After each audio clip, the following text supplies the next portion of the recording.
साहेब मला तुम्हाला काहीतरी सांगायचं आहे, पण ह्याबद्दल तुम्ही कोणासमोरही काहीच बोलू नका. म्हणजे इंद्राणीताईंसमोर नाही आणि रुपालीबाई साहेबांसमोर तर नाहीच नाही. नेत्र, पण असं काय झालंय जे आईपासून लपवावं लागणार आहे? तसं नाही आहे. बाईसाहेबांना आधीच ब्लड प्रेशरचा त्रास होतोय. त्या आणखीन टेन्शन घेतील, त्यांना आणखीन त्रास होईल म्हणून म्हटलं मी. ठीक आहे, पण काय झालंय ते तरी सांगशील? साहेब, इंद्राणीताई आणि मनोरमा आजीचा काहीतरी संबंध आहे.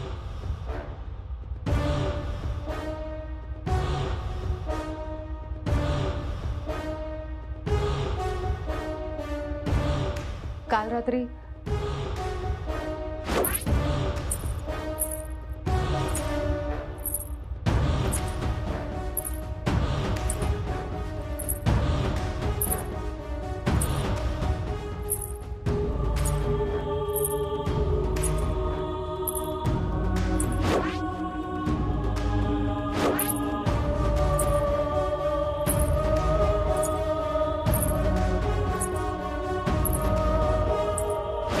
मी त्या आवाजाच्या दिशेने गेले आणि मला पुन्हा मनोरमा आजी दिसली.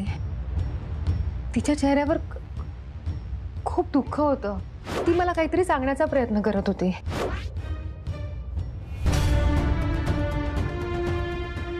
आणि आणि मनोरमा आजी मला तिथून इंद्राणीताईंच्या खोलीत घेऊन गेली. काय? तुम्हाला त्रिनयना देवी आईचं वरदान आहे, हो ना? तू जा ना इथून. तुला एकदा सांगितलेलं कळत नाही का? मी सत्य ऐकल्याशिवाय कुठेही जाणार नाहीये. तू जा, निघ निघ इथून. तुम्हाला कळत नाहीये ताई, या गोष्टीला काहीतरी अर्थ आहे. आपण तिघी एकाच वास्तूत आहोत. निघ. तुम्ही, मी आणि मनोरमा.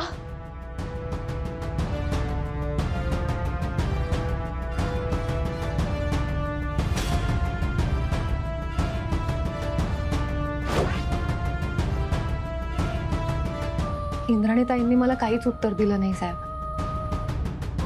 पण त्यांच्या डोळ्यात दिसलं मला.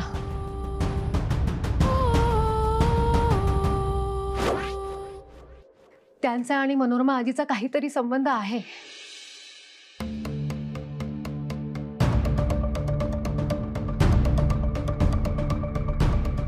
नेत्र, काय आहे हे सगळं? मनोरमा आजी म्हणजे तुझ्या आबांची बहीण, जिला आजोबा ओळखतात. आणि आता तू म्हणतेस की इंद्राणीचा आणि मनोरमा आजींचा पण काहीतरी संबंध आहे. साहेब, मला माहिती आहे हे सगळं खूप गुंतागुंतीचं आहे, पण आपण हाच धागा पकडून जर पुढे गेलो ना तर कदाचित हे कोडं सुटू शकतं. पण साहेब, हे सगळं खूप जपून करावं लागणार आहे.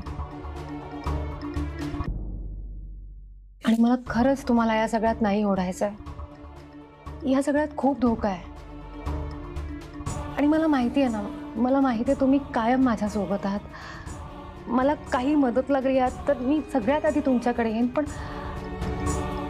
आता तुम्ही या सगळ्यापासून लांब राहा माझ्यासाठी.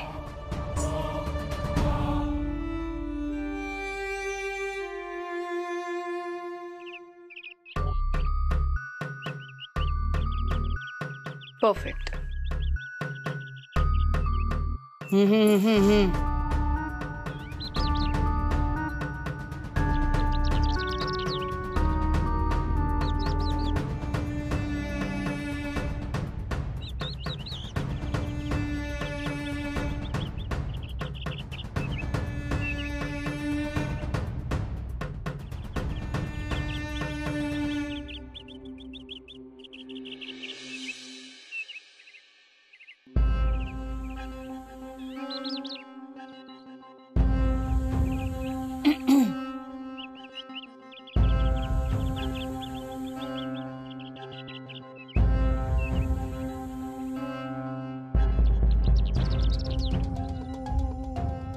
इंद्राणी, कशाला बोलवलं?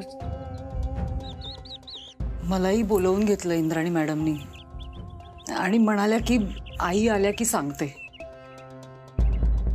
काय झालंय?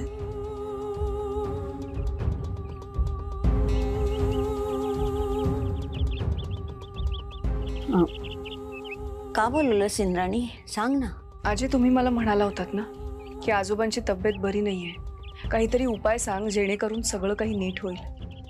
हो, घरातलं एकंदरीत वातावरण सगळं बिघडलेलंच आहे. नेत्रा काहीतरी लपवते आणि ह्यांच्या मनात नक्की काय चाललंय ते कळतच नाहीये.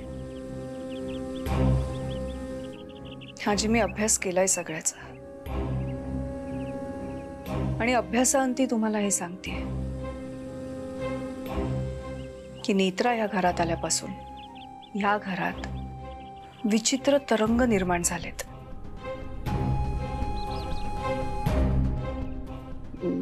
म्हणजे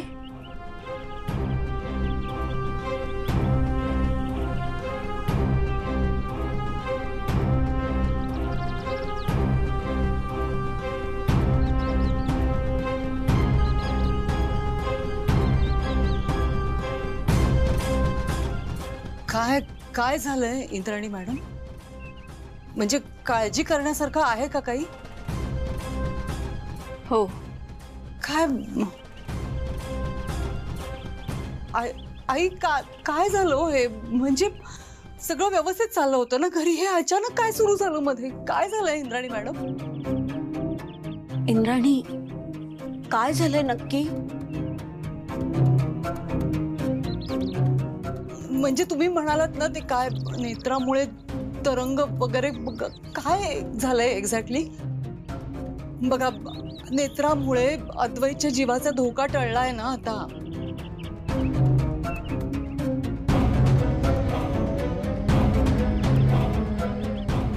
हो,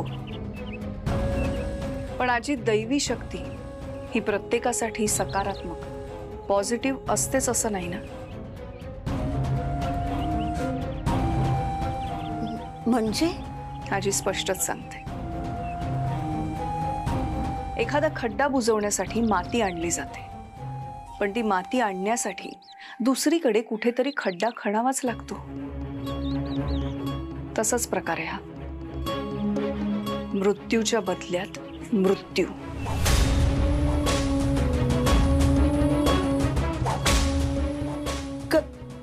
काय बोलतेस तू? मला काही कळत नाहीये. नेत्राच्या ह्या घरात येण्यामुळे अद्वैतच्या जीवावरचं संकट जरी टळलं असलं तरी नेत्रामुळे आजोबांच्या जीवाला धोका आहे.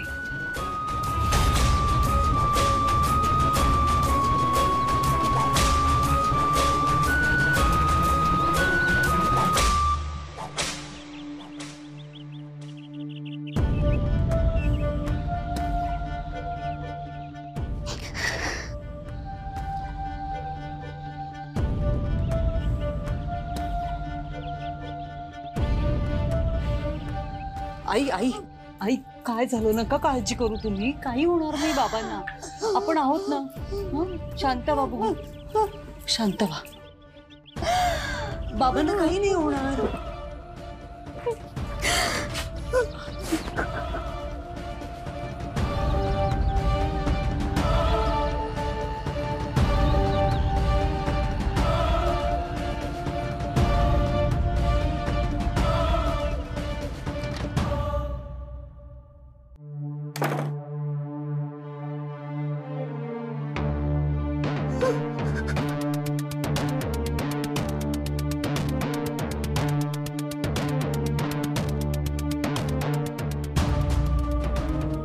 नेत्रामुळे आजोबांच्या जीवाला धोका आहे. मृत्यूच्या बदल्यात मृत्यू. मृत्यूच्या बदल्यात मृत्यू.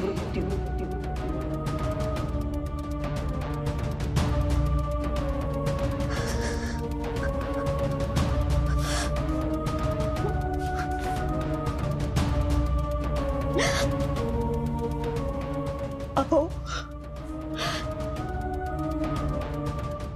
देव आपली का परीक्षा घेतोय? आपण असं कोणतं पाप केलंय की आपल्या नशिबी हे भोग आलेत? मी आयुष्यभर देव देव केलं, देवाधर्माचं सगळं व्यवस्थित केलं. तुम्ही आयुष्यभर मेहनत केलीत, गोरगरिबांना मदत करून त्यांचं भलं केलं. आपलं कोणाशी वैर नाहीये आणि कधी कोणाची हाय लागेल असं आपण काहीही केलेलं नाहीये. तुझा मृत्यू त्रिनयना देवीच्या भक्ताच्या हातून होईल. अरे पाताळात जाऊन जरी लपलास ना तरी तिचा भक्त तुला शोधून तुझा वध करेल. हे असं का घडते हो? अद्वैतच्या नशिबातला मृत्यूयोग टळावा म्हणून आपण नेत्राशी त्याचं लग्न लावून दिलं. पण त्याच नेत्रामुळे तुमच्या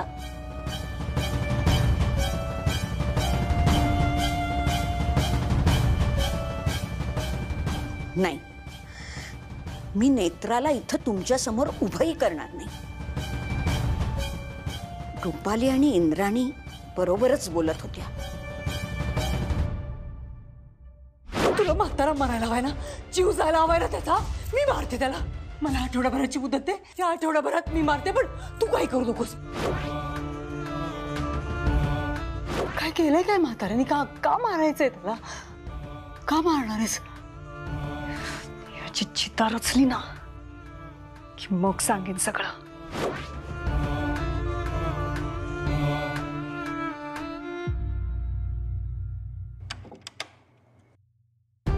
हो आजी, आजोबांना काय झालं? तू का आलीस इथं? जावं गो इथून. आजी पण आजोबांना काय? तो माझा नवरा आहे, मी घेईन त्याची काळजी. तू जा इथून. आजी काय झालंय? तुम्ही अशा का बोलताय? कोणी काही बोललंय का तुम्हाला? मला प्रश्न विचारायचे नाहीत. जा जा म्हटलं ना तुला. जा, इथे थांबू नकोस. अगं जा ना. इथून पुढे आमच्या खोलीत पाऊल टाकायचं नाही, कळलं? जा जा तू इथून.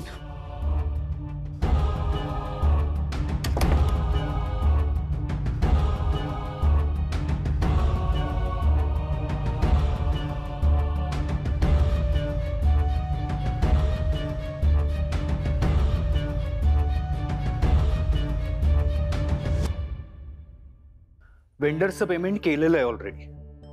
त्यांना म्हणावं कामं वेळेत पूर्ण करा, आणि कुठे डिले होत असेल तर मला सांगा, मी पर्सनली बोलेन. चल, मी निघतोय ऑफिसला. आणि आज रात्री यायला उशीर होईल. लंच नंतर मी नवी मुंबईला जाणार आहे, साईट व्हिजिट आहे. सांभाळून जा. पोहोचलात की कळवा मला. नेत्रा, काय झालंय? नाही, काही नाही. आपण मगाशी बोललो ना, त्याचाच विचार करत होते. अच्छा, म्हणजे त्या इंद्राणी बद्दल.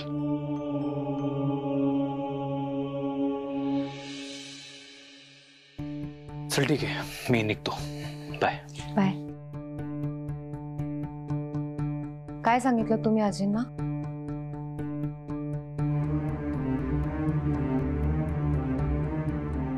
काय सांगितलं म्हणजे? मी काही नाही सांगितलं आजींना. किती खोटं बोलणार आहात आणि कशासाठी? आजपर्यंत तुम्ही देवी आईच्या भक्त आहात म्हणून मी तुम्हाला खूप समजून घेतलंय आणि खूप समजावून सांगितलंय. पण आता तुम्हाला देवी आईचं वरदान आहे हे गृहीत धरून बोलते तुमच्याशी. ज्या व्यक्तीला देवी आईचं वरदान असतं त्या व्यक्तीने असं खोटं वागू नये. वरदान असलेल्या स्त्रीचं आयुष्य खूप खडतर असतं, माहिती आहे ना तुम्हाला? त्यामुळे जे वरदान आहे ना त्याचा चांगला वापर करायचा असतो. आणि तुम्ही काय केलं इथे आल्यानंतर? प्रत्येकाशी खोटं बोललात, आजींना फसवलंय, त्यांच्याशी खोटं वागलात. तुमच्या वरदानाचा फक्त आणि फक्त दुरुपयोग केलाय तुम्ही. आणि ह्याची शिक्षा तुम्हाला मिळणार. शिक्षा तर मिळणारच.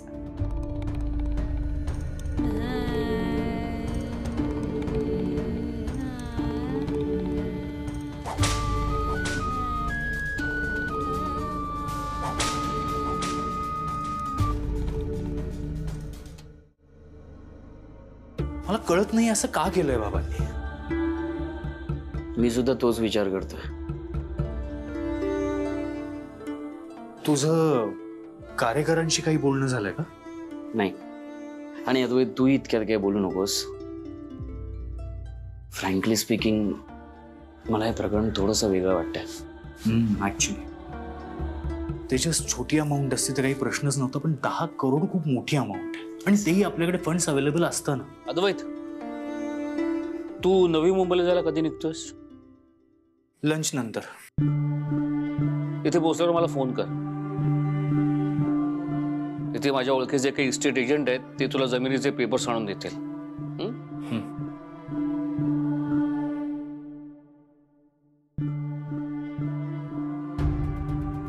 अरे काय झालं, असं का बघताय माझ्याकडे? बाबा तुम्ही काही चुकीचा अर्थ काढू नका, पण मला आणि तेजसला काही गोष्टी क्लिअर असायला हव्यात म्हणून विचारतोय. बोल ना. बाबा तुम्ही 10 कोटीचं लोन का घेतलंय आणि तेही कोणाला न सांगता? म्हणजे बाबा खरंच आम्हाला आयडिया नव्हती याबद्दल काहीच. काही गरज होती का तशी? ही गोष्ट फार काळ लपून राहणार नव्हतीच. बोला ना बाबा, काही प्रॉब्लेम झालाय का? Anything serious? टॅक्स रिलेटेड काही? नाही, काही नाही. पण मग एवढ्या मोठ्या अमाऊंटचं लोन का घेतलंय तुम्ही? आपण या विषयावर रात्री घरी गेल्यावर बोलूया. तुम्हाला सगळ्या प्रश्नांची उत्तरं मिळतील. पण घरी का? ऑफिस मधला प्रॉब्लेम आहे तर ऑफिस मध्ये बोलूयात ना. नाही, ऑफिसचा नाही, घरचा प्रॉब्लेम आहे. घरी बोलूया. एक मिनिट. हॅलो.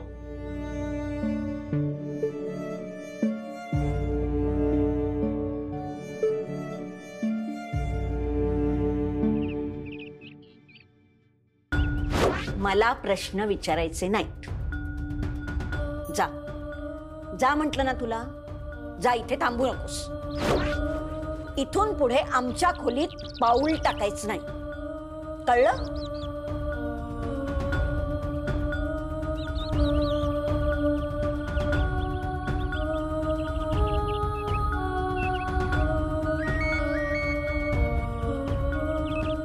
हॅलो. हाय, मी निघालोय नवी मुंबईला जायला. ठीक आहे साहेब. तू जेवलीस? नाही, जेवेन आता. बर. घरी सगळं ठीक आहे ना? हो. आणि तू त्या इंद्राणीचा जास्त विचार करत बसत नाहीयेस ना उगाच? नाही साहेब, तसं काही नाही. बर. नेत्रा, ऍक्च्युली मला तुला काहीतरी विचारायचं म्हणून मी तुला फोन केला होता. बोला ना.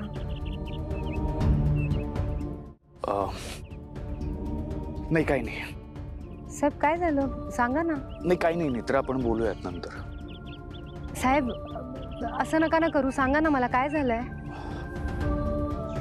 नेत्रा, बाबांनी तुला कधी काही सांगितलंय 10 करोडच्या अमाऊंट विषयी, किंवा त्यांना असं काही बोलताना ऐकलंयस का तू कधी?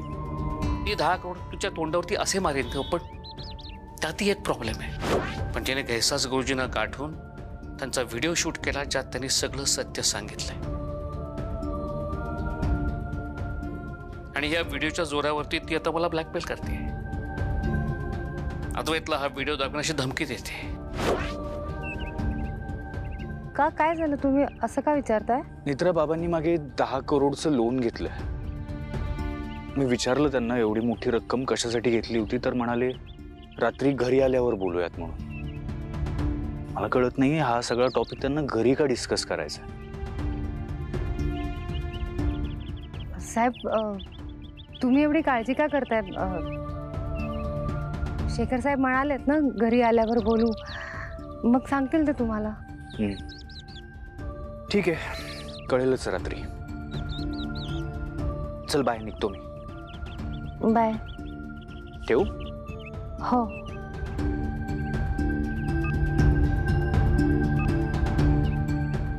दहा करोडचं काय सांगणार आहे शेखर साहेब? रुपालीबाई साहेबांनी त्यांना धमकी देऊन पैसे घेतले होते ही गोष्ट ते सगळ्यांना सांगणार नाहीयेत ना?